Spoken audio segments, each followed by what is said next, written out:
Dylan Cease and the White Sox beat up on the Twins in the series finale. Let's break it down on today's Locked On Twins postcast.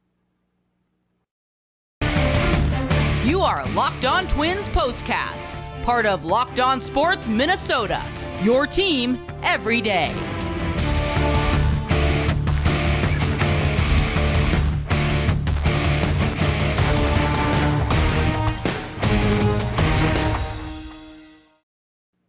And welcome to another edition of our Locked On Twins postcast. Today is Sunday, July 17th. I'm the host of Locked On Twins, Nash Walker. Here with writer and reporter at Access Twins, Brandon Warren. So many fun props for the Home Run Derby and the All-Star Game at betonline.net. They're your number one source for all your betting needs and sports info. Head to the website today or use your mobile device to learn more about the trends in action. As I said, so many fun lines, odds, props, futures for Major League Baseball, not only this week, but for the rest of the year. BetOnline is where the game starts. Brandon, man, that was tough. Twins outscored 32-10 this weekend. They lose 3 out of 4 to the White Sox. We'll take a look at the standings to start. The Twins are now 2 games up on Cleveland going into the break and 3 games up on Chicago, but it doesn't feel like they're in first place, at least to me. And what you're going to have to do at this point is enjoy your break. Hopefully you can't hear my dog barking out front. You're going to have to just go in there and enjoy the break and just realize that what's done is done. What has happened. And the rest of the season, the Twins have to be 2 games better than Cleveland and 3 games better than the White Sox. And how do you do that? And the way to do that is going to be to address this pitching staff, the starting rotation, the bullpen, and all of that. So it's going to be put up or shut up time sooner rather than later. I'm not sure that teams are trading guys anytime soon, but I'm sure there's going to be discussions over the All-Star break, both in person, over the phone, emails, texts, you name it. And the Twins need to start figuring out what reliever or 2 they're going to grab, and at least one starter, because this is a team in first place. This is a team that I believe in, and they can be solid, but the way things are going right now, there have been way too many games like this one today where it gives enough fans pause that they can actually do something in September and into October.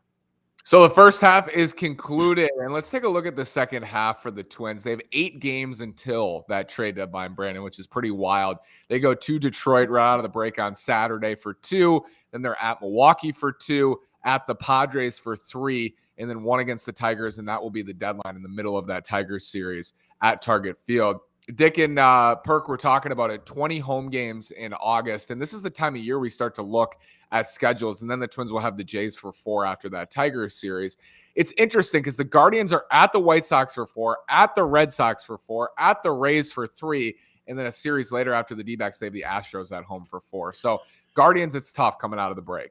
Yeah, Guardians have the gauntlet coming out of the break, and we've seen the Twins to some extent kind of already go through that, went through the Dodgers early in the season, Yankees and all that, and came out, I mean, to this point, modestly in good shape, but at the same time, they're going to have to take care of business against the White Sox and Guardians, which in my estimation, to this point, they have not done. Now, coming into this series, you could make the case that they had against Chicago, and then this series turned that on its side.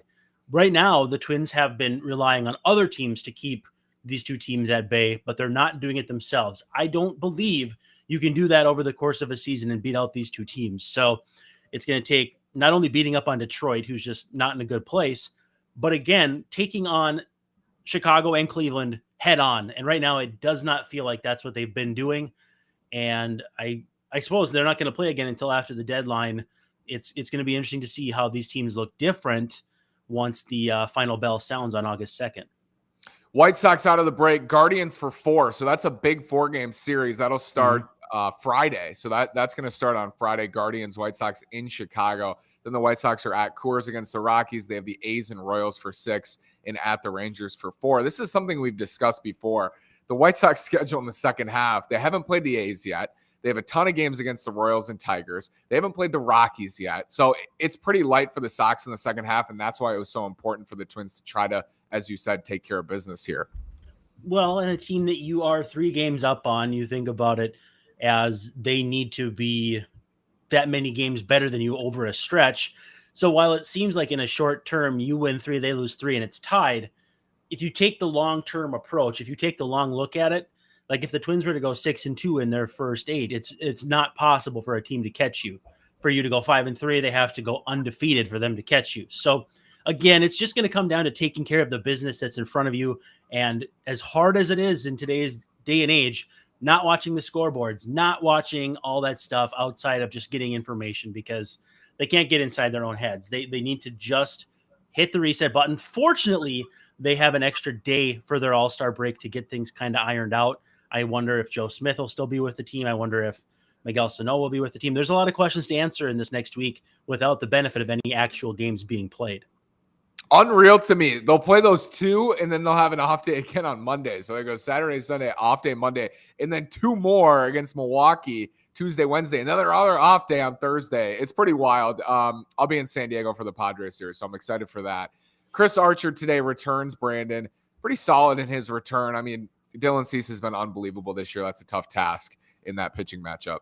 Yeah, I mean, I went back and looked at the box score, and I was like, I guess the Twins only had 1 hit today, and that's kind of the Dylan Cease experience. He's been phenomenal. I know a lot of people are hot about him not being in the All-Star game, and deservedly so, but it's they just didn't do enough today, the Twins offensively. Again, it was the will they show up, won't they show up, will they score 10, will they give up 10, will they score 0, give up 0. It's just not a consistent effort often enough for maybe some casual fans to feel like they have staying power. And I'm here to tell you, I understand and I get it. And I'm not going to tell people they shouldn't feel that way. Well, I think, before the season, at least my goal as well, like for the Twins, I would say would be successful is if they're in a position at the trade deadline to buy, and they're in a position that if they make the right moves at the deadline, they can make the playoffs, they can win the division. But it's just so hard to be sitting here. They're up 2 games on Cleveland. They're up 3 games on the White Sox, and to feel good. But if, again, we've done this so many times, Brandon, if you showed us before the season on opening day that this is where they would be after 1 half of baseball, I think we would have taken that.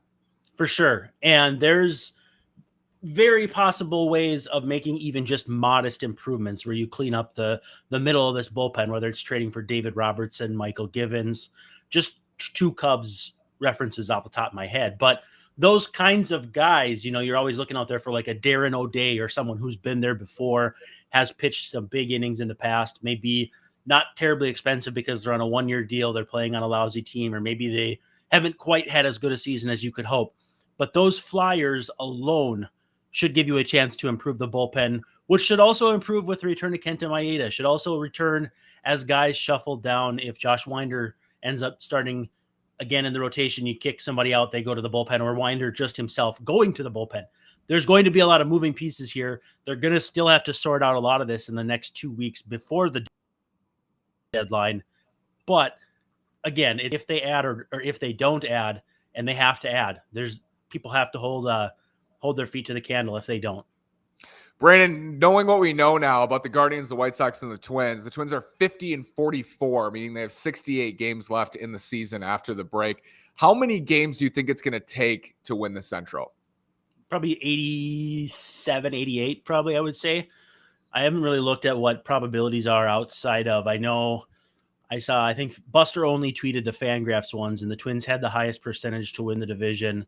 And then actually the White Sox were second, in Cleveland. I think a big part of it is Cleveland's tough schedule, as you kind of laid out. But I think the Twins were like 51.7 or something like that. So if they can go out and go...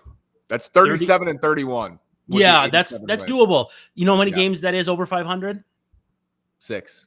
You know how many games they've been over 500 to this point in the season? 6. And you know what? Do it again. It's worth mentioning. With this new division structure as well, there's no game 163. So if they're 6-4 against the White Sox right now, they're 5-6 against Cleveland, but that's an extra game if you can just win those head-to-heads, and that's why those are so important. Before we go, Brandon, I want to get your thoughts. Ryan Jeffers is down for 6 to 8 weeks now with a fractured thumb. They call up Caleb Hamilton. He makes his debut, so congrats to Caleb Hamilton today. Good for him. But Thad Levine was talking with Corey, I think, this morning on the radio about now the Twins maybe opening up thoughts about a catching acquisition. Could you see them making a move for Wilson Contreras or a Jacob Stallings in Miami or someone along those lines? I don't see it with Contreras so much, but I think you have to identify like a Jason Castro type, a Kurt Suzuki type, just a guy who's been there. Now, Castro's hurt right now, and he's been dreadful for the Astros this season. So he's more just this type of catcher, veteran guy, not going to need a big-time talent. With that said, I mean, if teams aren't out there looking for catchers, and a lot of contenders have their catching situations figured out, and you can get Wilson Contreras as a rest of the year rental for, let's say, your number 12 prospect overall, absolutely go ahead and do that, because there's no reason not to improve. The issue I have with people saying you only need to buy pitching is anytime you can improve, you should, especially when a market is weaker in one place than the other. Because if you convince yourself that the only way you can win in a professional league is by doing this or that to copy other teams, you're basically guaranteeing that you won't do that, because you have to do it better than them. So it's like a quarterback in football. It's pitching in baseball.